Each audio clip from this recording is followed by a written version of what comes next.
আসসালামু আলাইকুম। আশা করি সবাই ভালো আছেন। আমিও আপনাদের দোয়ায় অনেক ভালো আছি। আজকে প্রাইমারি সহকারী প্রধান শিক্ষক নিয়োগের কিছু গুরুত্বপূর্ণ সাজেশন আপনাদের সামনে তুলে ধরব। প্রাইমারি প্রধান শিক্ষক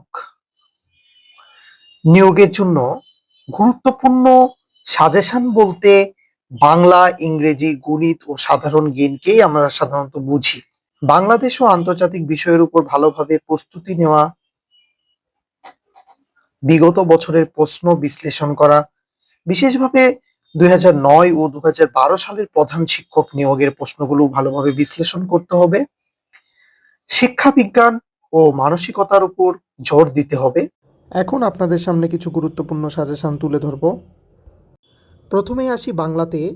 বাংলা থেকে সাধারণত ব্যাকরণ অংশ থেকে সন্ধি, সমাস, বাক্য, শব্দ গঠন এবং সাহিত্য থেকে পরিচিত কবি, সাহিত্যক ও তাদের রচনা এবং সাম্প্রতিক বাংলা ও ভাষারীতি ও সমর্থক শব্দ থেকে সচরাচর প্রশ্ন হয়ে থাকে।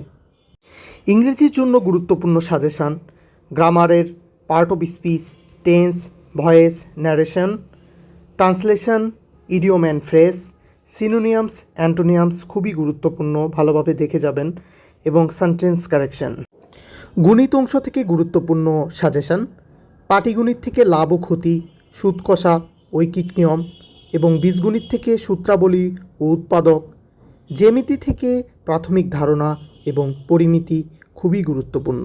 সাধারণ জ্ঞান অংশ থেকে যেসব জায়গা থেকে সচরাচর সবচেয়ে বেশি প্রশ্ন হয়ে থাকে, এর মধ্যে বাংলাদেশ অংশ থেকে ইতিহাস, মুক্তিযুদ্ধ, সংবিধান, ভৌগোলিক অবস্থান এবং সাম্প্রতিক বিষয়, আন্তর্জাতিক অংশ থেকে বিশ্বের গুরুত্বপূর্ণ দেশ, সংস্থা এবং সাম্প্রতিক ঘটনা প্রশ্ন বেশি হয়ে থাকে। মানসিক ও বুদ্ধিমত্তা থেকেও প্রশ্ন হয়ে থাকে, এর মধ্যে logical reasoning, coding and decoding, analogy series, blood relation থেকে প্রশ্ন বেশি হয়ে থাকে। শিক্ষা বিজ্ঞান ও প্রাথমিক শিক্ষা থেকেও প্রশ্ন হয়ে থাকে, এর মধ্যে শিশু ও মনোবিজ্ঞান, শিক্ষণ পদ্ধতি, প্রাথমিক শিক্ষা সম্পর্কিত আইন ও নীতিমালা যেমন NEP 2023, এগুলো থেকে প্রশ্ন বেশি হয়ে থাকে।